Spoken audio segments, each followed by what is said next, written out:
I dodged a bullet on that one. Me too. Yeah. We took shrimp. Yeah. Yeah. Absolutely. We cooked shrimp the week before we got out of it. I guess. Yeah.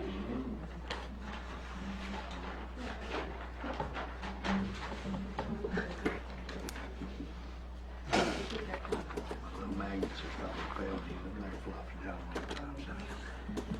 I got the phone turned off, John. Good. We'll Turn see. that off. Mm-hmm. We'll see. Oh, no, I double Just check. put it on vibrate. I double, triple check. Double, triple check.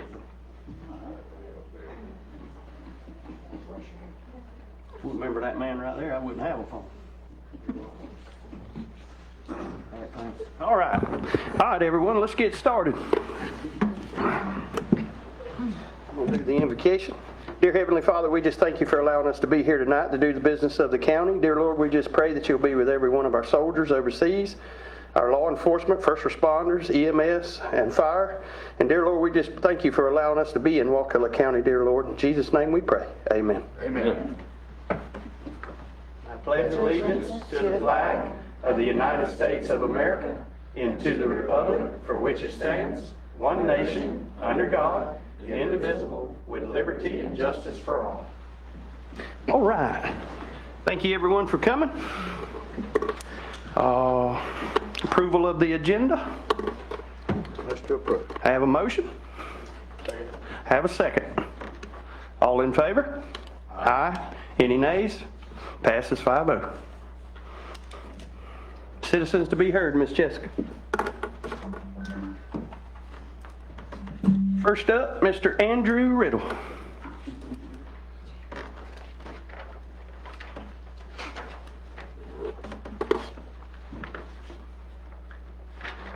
First of all, thank you. It's good to be back. I haven't been here in a little while. It's good to come back and show my face again. Most of y'all know. Well, thank you. Thank you. We're flying my colors today. Most of you know where I've ended up, but a couple of things that I wanted to talk about. First of all, is thank you for changing the time.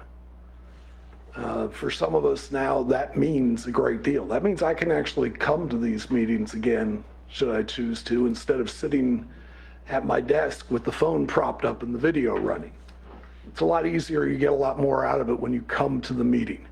Now, I have to say that I am disappointed to see the turnout from the community, but it is not something that was unexpected, in my opinion. You all know I went, I believe, a 7-year stretch without missing a meeting.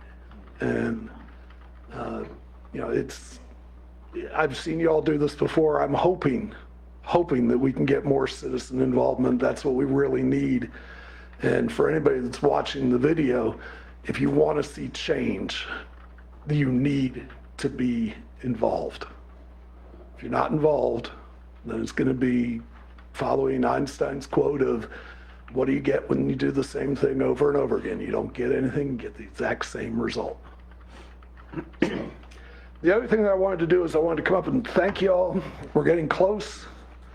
You're going to hear from Linda today, but it was put out today. Thank you, Kinsey, for putting it out. That the groundbreaking on the new library is the 17th at 10 a.m. I wanted to thank you all for your work on getting the new library facility. You all did fantastic. Representative Schoaf and Senator Simon did fantastic. It was a great team effort, and it is appreciated. That being said, that was 1 and 2 years ago. The squeaky wheel gets the grease. I'm here to say that I'm going to be squeaking about more for the library. We need more for the library. For the general public to understand, the new library will basically be roughly the same size as the old library. It's going to be slightly smaller, but not much. That puts it at about 14,000 square feet. State standards and state recommendations, 1 square foot of library for every citizen in the county. That means our library should be approximately 35,000 square feet. So we got a long way to go to get to where we should be. And I understand it's a process, and you all know that I can work a process. So I'm going to be back. You'll see me popping in. I don't know if I'll be here every meeting, but you're going to see me now working on this side of the aisle, not working back, sitting behind y'all. Thank you very much. Have a great night. Thank you. Thank you. All right. Layla Brown?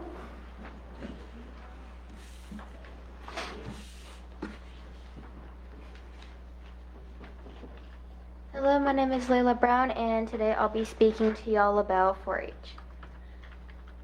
As a member of Future Leaders of Wakulla, I'm excited to share that we will be hosting a Friendsgiving for all ages 11 through 18 in our community on November 22nd from 5:30 to 9 p.m. This free event will be a sit-down dinner and a fun fall dance. We ask that each guest bring a non-perishable food item to help support local families in need. The youth of the youth of Future Leaders of Wakulla warmly invites the county commissioners to join us for dinner and celebrate community, friendship, and gratitude to each other. Dinner will begin at 6, and yes, there will be pie. Speaking of food, I would like to tell y'all a little bit about what we have been learning and doing in 4-H Food Challenge Cooking Club. For the last 2 months in the Food Challenge Cooking Club, we have been preparing dishes as a team.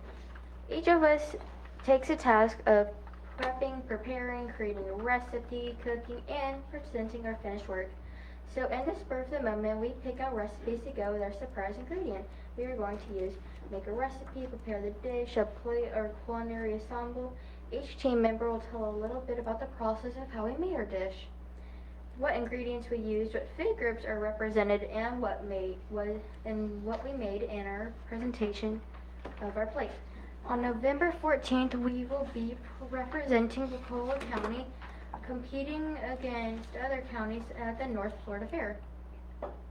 We invite the Board of County Commissioners to the competition that will be held at Liberty County Extension Office, and it starts at 5 p.m. Thank you for your time. Thank you. Thank you. Thank you, man. Okay. Awards and presentations. Wakulla County Library Services overview. Ms. Linda Oakes.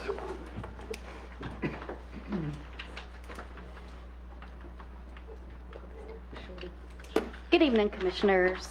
I just wanted to go over kind of what the library has done this past year. Of course, we have our new RFID gates that helps us count our items as they go in and out the door. It also helps us actually count the patrons and the citizens that come through our door. So through the entire year, September of 24 through current, 51,961 citizens actually walked through the library door.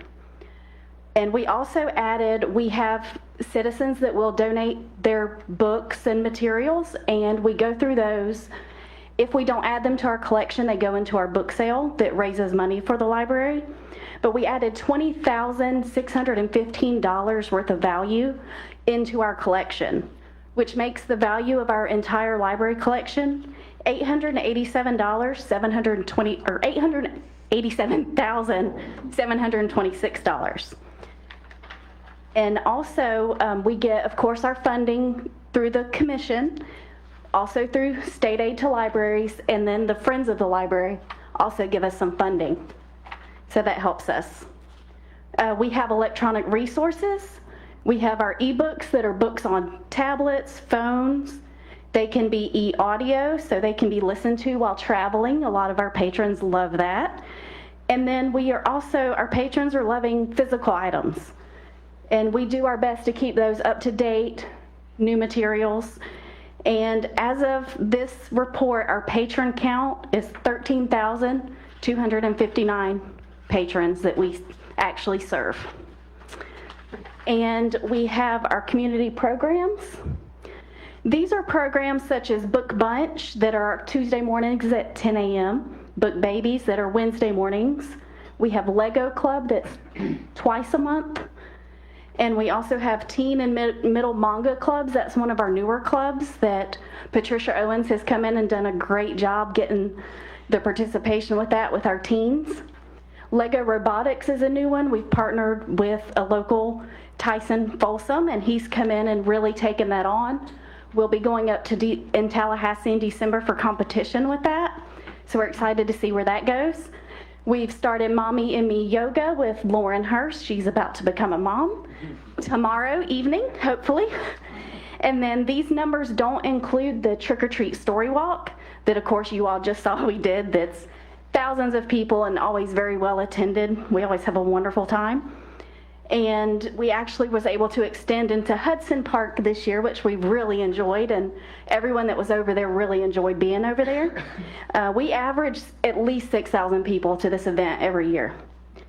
The wonderful children's librarians, they engage the community, and they keep them wanting to come back. They've bonded with them. They've made the families really feel like they're coming home to the library. And these are just some of our program photos. We have Family Game Night, which is a once a month. Animal Safari, we usually have him come in twice a year. He has a really good time with that, and the kids love it. And we have Lauren Hurst there with one of the babies that she's made very good friends with. And also Fireman Andy, reading during Fire Safety Week. We try to have them come out. And the community impact highlights. Having the free access to materials and technology, it helps the community by fostering a love for reading and learning. Our children's programs have gotten so well attended that we've had to take over the main meeting room where we used to just have it in our kids' room. And we're averaging 60 kids for those daily programs. And we feel this really helps them get that school readiness. And even before pre-K, they're really coming in and enjoying it. And now we get to look ahead to all the exciting things. We've added the several new programs this past year that we've spoke about. The children's librarians have been doing outreach at the preschools and middle schools. They've been going to the high school as well and actually getting the high school kids involved. And that's been really good. We're actually going to look into 2026 breaking up our babies program, because it has gotten so big that it's a little overwhelming for the littles. So they're gonna do it maybe two different times in the day. They're gonna play with that timing to see. We're gonna add a kids 3D printing class, a 101 adulting for teens, and maybe a mystery and mocktails will be coming too. So we're gonna look into that. In preparation of our new building that Andy spoke about, we've added new technology in our computer lab to have laptops so we can make that a convertible space so we can have a conference room and a computer lab at the new facility. We've already added the RFID gates. We've added a new printing program that allows mobile printing that citizens have already been enjoying. They can do it at their house, come to the library and say, I've sent it, it's printed, we're done, and it's a lot faster for them. We've added a self-checkout station, and we've also added an electronic gaming table that the kids have loved. And to finish us out, this is the rendering of the new facility. So we're very, very excited. Yes, ma'am. Thank you. So, yep, thank you. All right. Emergency radio system project completion update. Mr. Joe Humphreys. Good evening. Even. Sorry I didn't bring a PowerPoint. I just wanted to start out with just saying thank you for this whole project is finally completed, and we're now from the project side of it down to the service and maintenance side of it. That term contract ends around 2038. So just knowing that we've got a while for that service to keep going. So, excuse me. I'd like to take a few minutes now that the project's officially over to just address some of the behind the scenes components to just help make this happen. First, the commissioners, the current, past commissioners, some that have been here for years prior to y'all being here. I know I've tried to push and this is the third or fourth time that a system has been tried to be procured and installed, and it's finally happened. So I'd like to thank the administration, from David, Summer, Kenzie for recording a lot of the information. Heather going through a lot of the legal stuff, just making sure we're crossing the T's and dotting the I's. And there was a lot of behind the scenes stuff that just day in, day out, even before I got started. The intergovernmental department, led by Michelle, knocks it out of the park every single day. We got Melissa that helps with the grant writing. We had Natalie, who's now left us, but she handled a lot of the grants. Just phenomenal team, small team, but phenomenal. They're always striving to do more and more. So we had Leslie Weiss.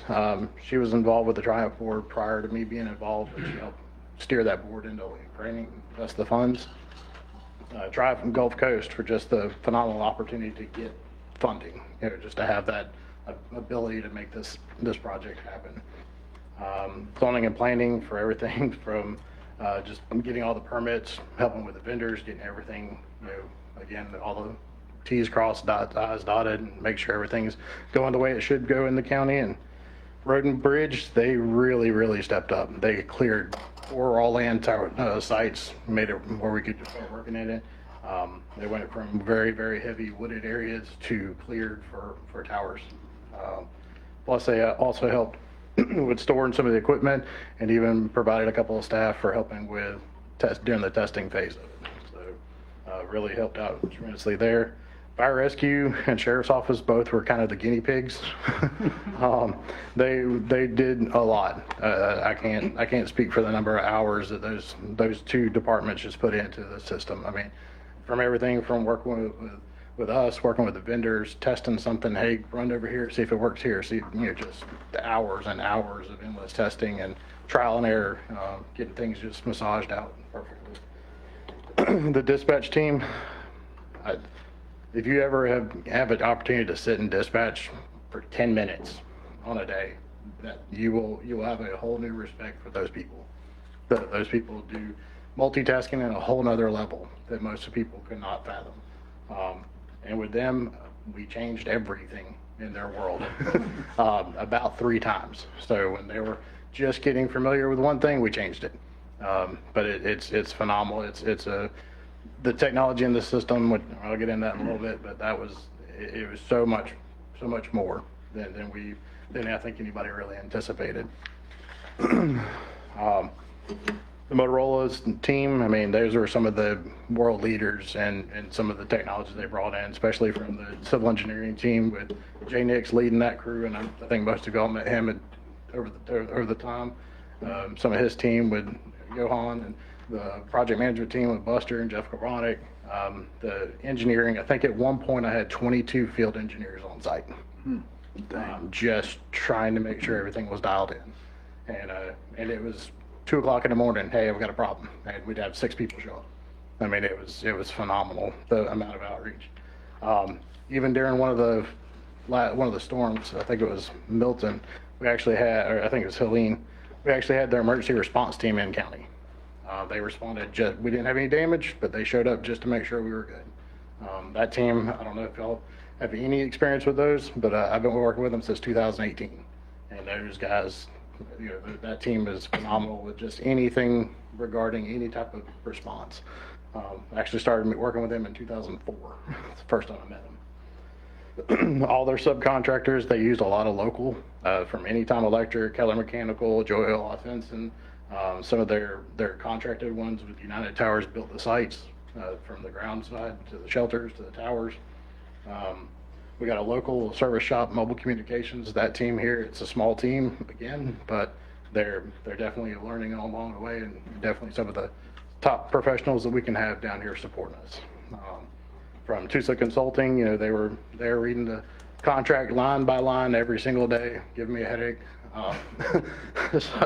But they did a great job, just made sure that everything we needed, what was asked for and what wasn't asked for was met. Our expectations were met. The project team for this project in-house was Jennifer Nagy, Lucy Gowdy, Andy Bowman, and myself. Tremendous amount of workload. For this was my primary role, but for those 3, that was additional tasking for them, and that was a tremendous amount of workload for those.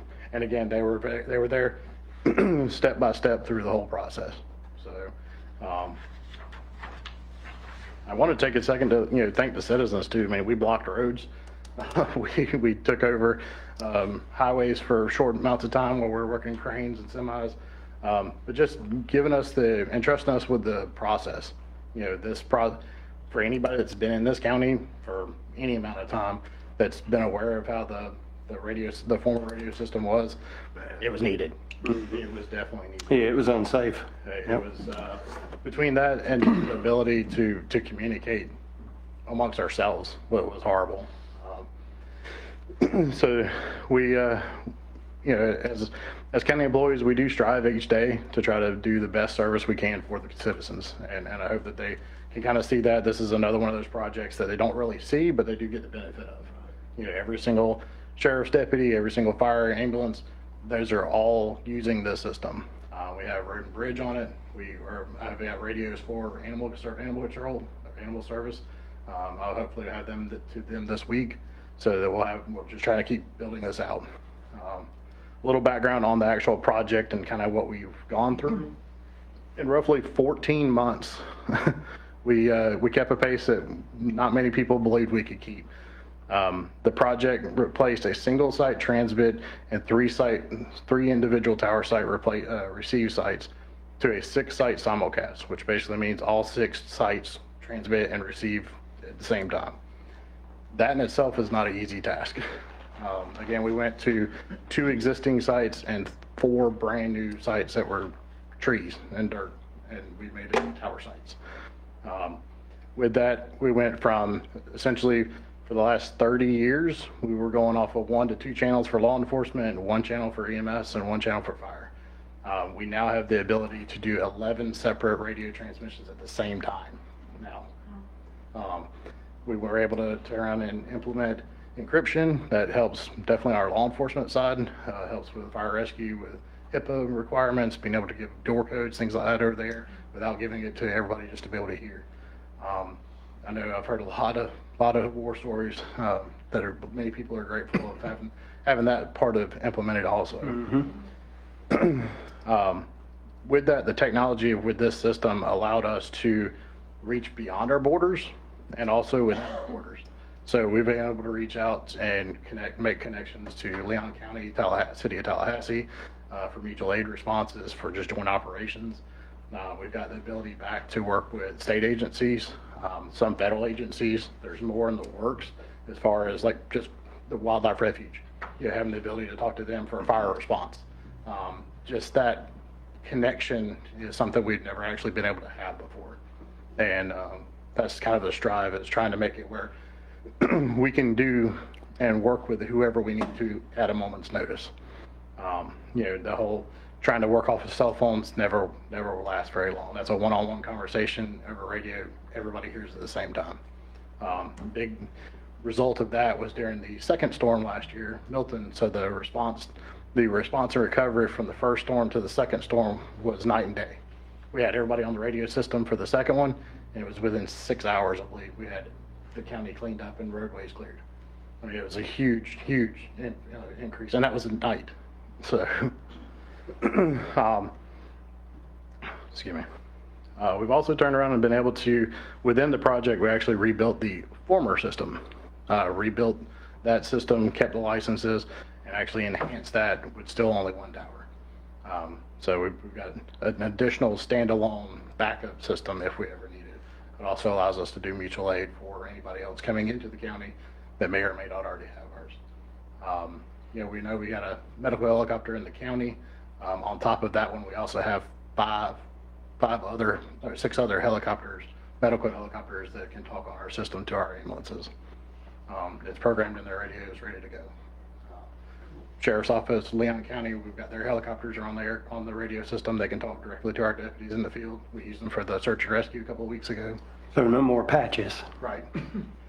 We did enhance that also. So we've got some direct connection patches along with sharing resources between the radios. So it was a lot. There was a lot of lessons learned, especially over the last 24 years. Since 9/11 is when a lot of that stuff started changing. We implemented every possible within budget, redundant path, redundant connections, resource allocations, anything we could do. We tried to allocate that in this project, and I think we did a good job. So With that, again, I just want to say thank you. Thank you to everybody. I don't think I took my full 10 minutes, but I was trying not to. It is good stuff. But I do appreciate it, and I do appreciate the trust everybody in here. And if you got any questions, let me know. I know the first responders brag about it. You know, they suffered through that old system for a long time, and you don't have to buy parts on eBay anymore. Exactly. That's a good. When they go in a house now, Ralph, they can talk. Yeah. Do you have any gaps? Do you have any next steps that would be an additional enhancement that we need? From radio side, not necessarily. As some of y'all know, my job kind of enhanced now to taking over IT also. There's some things that we're trying to merge together that kind of coexist with both of them. Fire rescue, right now we're looking at doing some mobile modems and get away from the air carts and hotspots. That'll help with the the community paramedic program. So you'll be able to do Wi-Fi off ambulances, things like that, so they can stay connected. Working on some quoting with Verizon and one of the other providers for the mobile hotspot now. So those are vehicle mounted, so they wouldn't be able to like take them in the house or things like that. Right. So, but yeah, there's always, we got a lot of connections as soon as the shutdown's over with. I feel like we're going to be doing have some agreements with federal, like I said, the Wildlife Refuge is possibly getting as tenants on the tower, on a couple of tower sites. That's what I was fixing to bring up. Can you tell me how many towers we have now for the citizens? How many towers the county has? We are co-located on one tower with the state of Florida. We own 5 other towers. So we're on a total of 6. We own 5. And we actually own the property that the 6th one's sitting on, but it's their tower. And do we have, I know we have the refuge already looking to come on as a tenant. Do you have others that are already reaching out? With we were kind of slow on acting with that one, just because we were trying to get some of the Bugs worked out? bugs worked out, and we didn't want to add anything to the system. We were still trying to make sure ours was good. Right now, the only one that I know is really hot and heavy to try it, and it's just to enhance their capabilities, is the Wildlife Refuge. Okay. I do know that there's other conversations with drone detectors, with some other implementations around with the Wildlife Refuge. A lot of people, I didn't even know it. They actually go all the way from the county line, all the way down the coastline, and then all the way around to Oklahoma State Park. They had one tower that was 56 feet, and they couldn't talk from the lighthouse to their work camp. So there was, we're really trying to help them out in the same essence. So, Yes, sir. and we're still trying to work out a couple of agreements with some critical infrastructure groups in the county too. So. Good. Yeah, Joe, and I think you'll agree that citizens now, this is, a lot of infrastructure is unseen, and critical infrastructure especially is unseen, a lot of it. This is one of those that our citizens now have the top of the line, world class, there's none better in the state of Florida or in the United States radio system that does a little bit of everything. We have dark fiber going, we have dual redundancies, we have dual, microwave. We have microwave and antennas. We have 2 cores. We relocated the core, realized this project we brought it in within budget. Right out of the gate, we ended up having to buy a tower. Okay, not build a tower, buy a tower. School board backed out, and we had to fix some of their system. Turned around and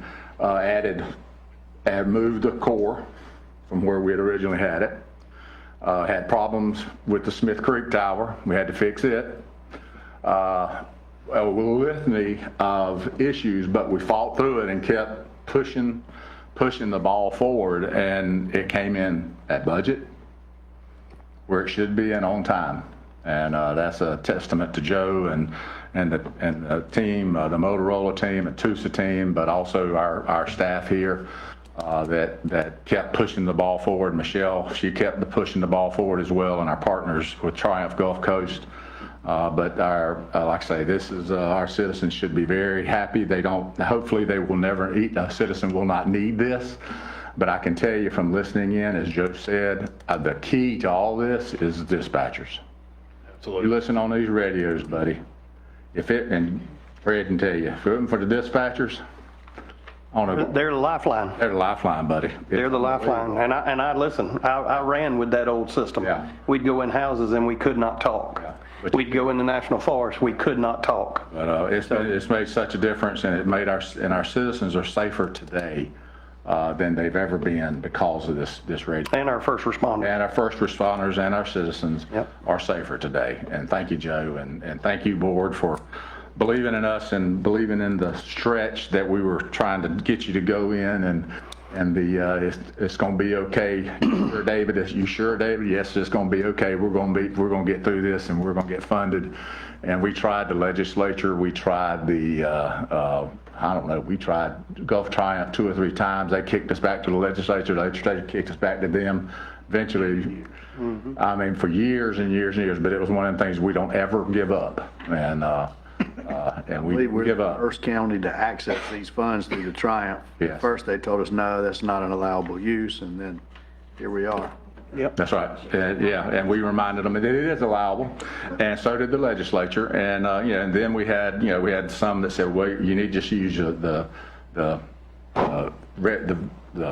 cell phone system. All right. Ask them how that worked in Milton and the others. FirstNet, is that? Yeah, FirstNet. Yeah, Push the FirstNet system. we have that availability. We could do that, but all of a sudden, when all the cell phone towers are blown down, but we got backup for that even. So we're in good shape, and so we're really blessed to really a blessed county, and I'm appreciative to all my staff and you commissioners, and I'm proud of our county. Any Good other job. questions, Commissioner? Thank you. So, thank you. Thank you, Joe. Thank you. One of the statements that we kept making throughout the entire process was we went from Fred Flintstone to George Jetson with technology. So it was a huge learning curve for a lot of people. So. Yes, sir. We thank you, buddy. Thank you. I did it from what was his name of Green Acres, to climb up the telephone pole and answer the call. Yeah. Him, that's where we were. Yeah. All right, we're going to move on to consent. Can I get a motion? Have a motion. Second? I have a second. All in favor? Aye. Any nays? Passes 5-0. We have no consent items pulled. General business, none. Public hearings, none. Planning and zoning, none. Commissioner agenda items tonight, none. County attorney. Thank you, Mr. Chairman. I just want to take a couple seconds here to bring you all up to speed on some of the information out of the state legislature, this time the House, with regard to the House Select Committee on the property tax reform. A couple weeks ago, they put out some proposals that will be making their way through the legislature this next session. I just want to summarize them quickly. If you want more information, I can send you the actual proposed joint resolutions. But first, one thing to point out, they all include language that prohibits any government from reducing funding for law enforcement. I'm not sure how that's going to play out because we're not sure where it's going to be pegged to, what is a reduction, what happens if, for example, one of the things we talked about earlier was the potential for combining counties. If we combine counties, do we still have what is the law enforcement reduction pegged off of at that point? But all those details are sort of to be seen at this point, but that is one of the overall general caveats. The second general caveat is that it exempts school taxes. So with that in mind, there are a few resolutions that would propose categorical eliminations to property taxes. The first would eliminate non-school homestead property taxes entirely. The second would phase them out over a 10-year period, with each receiving an additional $100,000 exemption, and then after 10 years, it would go to zero for homestead property. And the final one would exempt Florida residents over 65 from paying non-school homestead property taxes. So all coming at it from a little bit of a different angle. There are some additional exemptions also imposed or proposed. The first one would create a new homestead exemption for non-school property taxes that is equal to 25% of the assessed value of the house. So instead of what we have right now, where you get the first 25, it would be based upon a percentage of your home's value.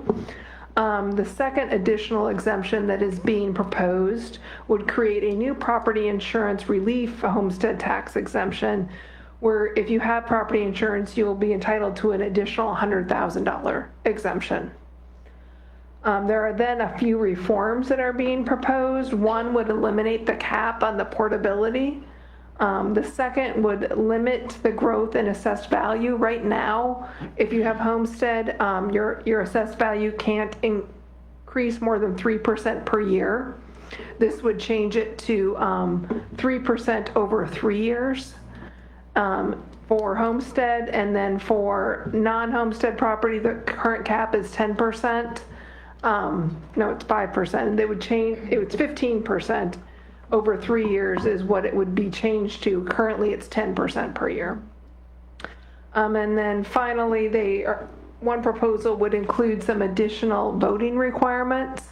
Right now, if anything over rollback rate up to 110% requires a supermajority, and over 110% requires unanimous, they would be changing that for any increase would require a 2/3 vote.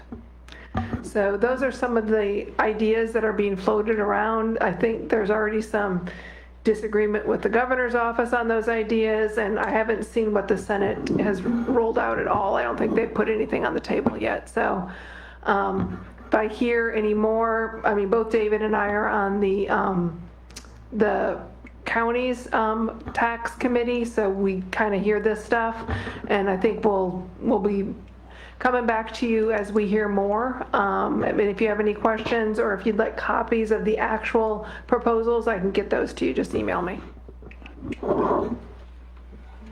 Thank you. I do have one question. The one that's going to be the percentage of the value, is that going to be, you know, if that's going to be the assessed value, market value?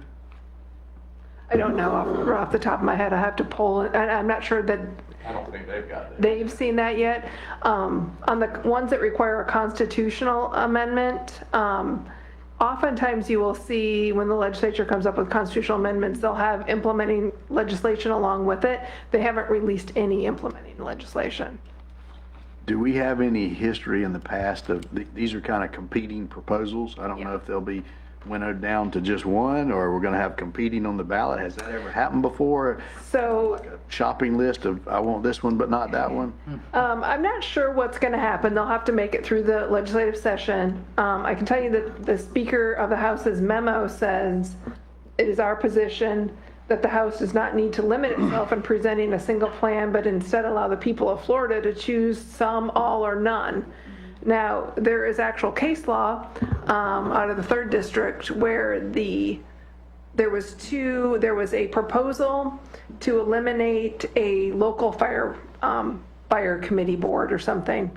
And then on that same ballot, there was elected positions to that board, and they both got thrown off the ballot because the court found that there was internal ballot confusion.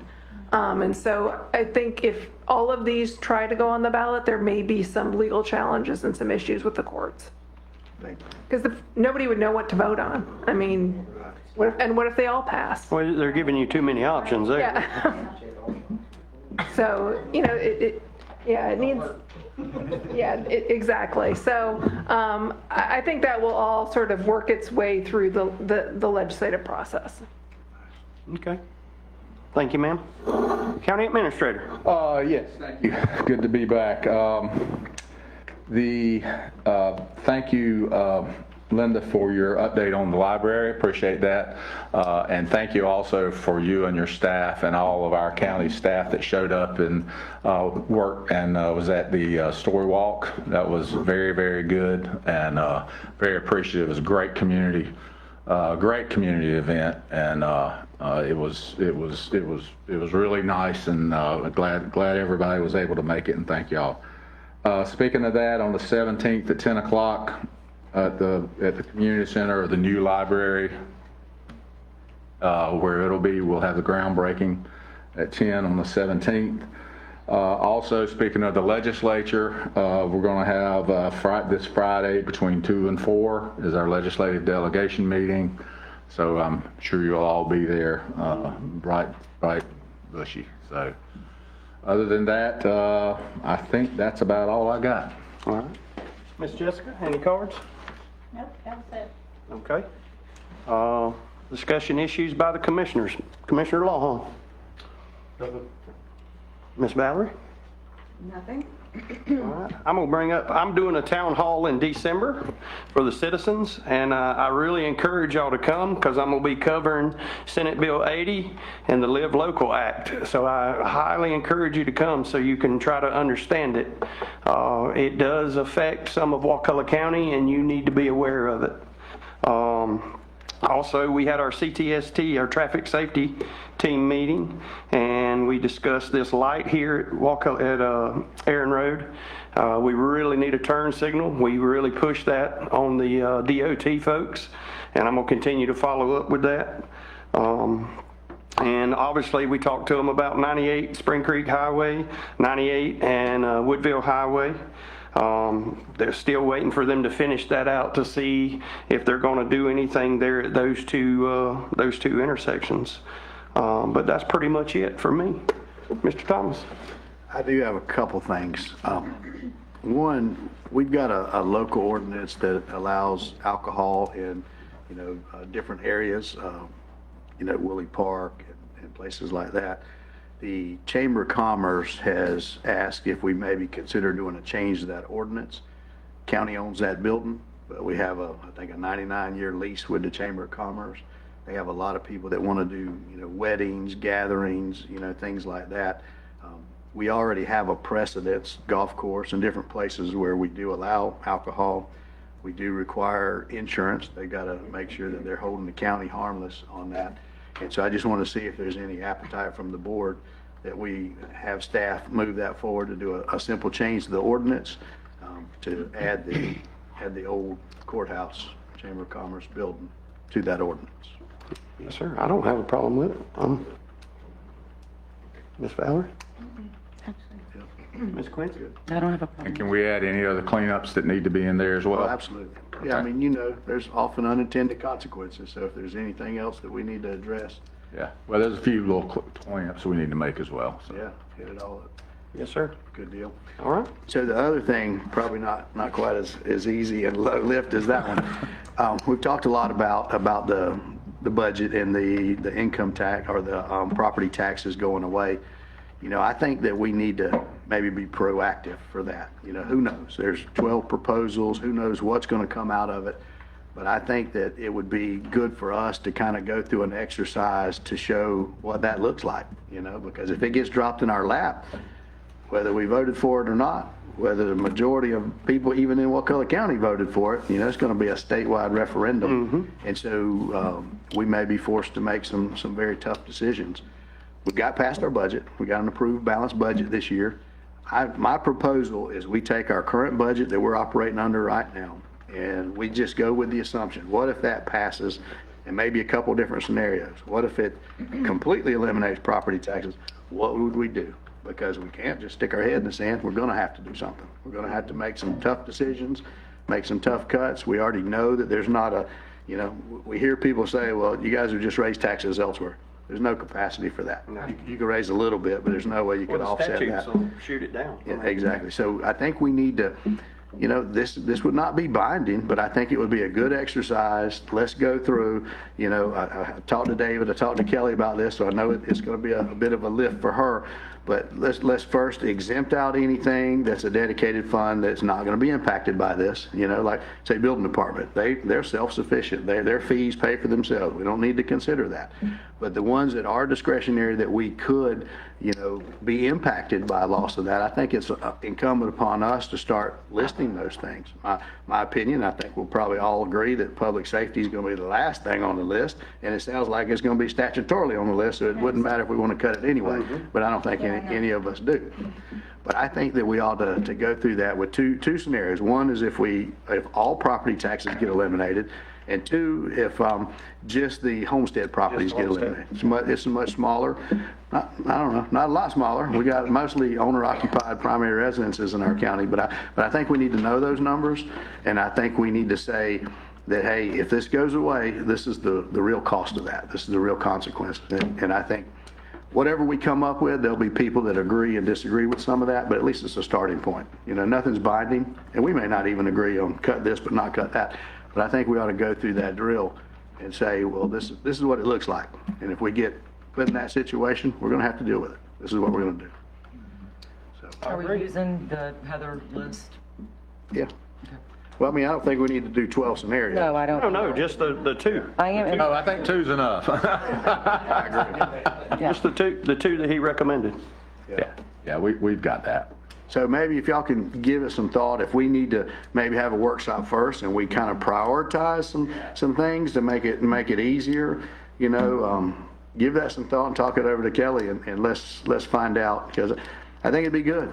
Well, the biggest thing is you're right, and for the public, I mean, I don't want to pay property taxes. I don't like to pay property taxes. I don't think Nobody does. But at the end of the day, you know, if they're eliminated, that's good one way, but then all of a sudden there's services that are vital and are utilized by the citizens that are going to go away. Yeah. And what are you going to replace it with then? And then also define public safety, the tentacles of public safety. It says law enforcement. Yeah, law enforcement. The public safety, then, you know, we go down to about 2 ambulances. So did the proposed statute is only law enforcement, not all first responders, not fire?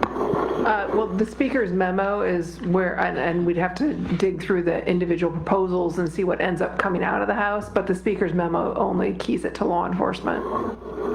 So, I mean, we could degrade our services in this county to a point to where everybody's mad, nobody's paying property taxes, but everybody's mad because they don't have any services and having to wait, you know, 2 or 3 hours to get an ambulance. Or 4 hours and all that stuff, and next thing you know, like, why in the world do we do that? And if we haven't educated them, and, you know, not educated, but just say, here's the possibilities. Well, and I've had people come up to me and say that, you know, well, they'll just raise the taxes like on when you purchase something.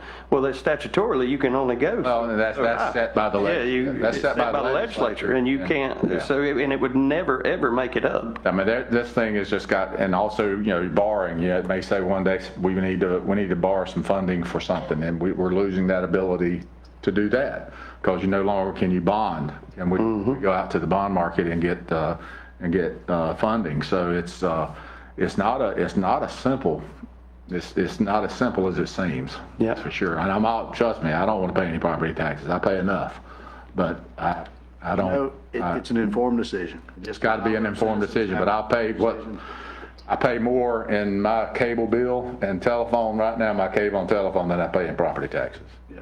And that's, if you add up your cable and your telephone and all that, you add it up, and it's going to run just about as much, if not more, than your property taxes run. Well, if you'll get with Miss Kelly, Yeah, see what we can come up with. on average, so. Thank you. That's all I have. Yep. Yeah, she's Ms. Quincy. good. nothing tonight, sir. Nothing? Okay. One thing. Just thank you for those very few that showed up for the change in meeting time. Do appreciate that. I hope more citizens will come out and interact with us, be proactive instead of reactive. Tell us your thoughts. Let us all be able to communicate, but we can't do it if we don't see you. Exactly. That's it. That's it. I need a motion for adjournment. Adjourned.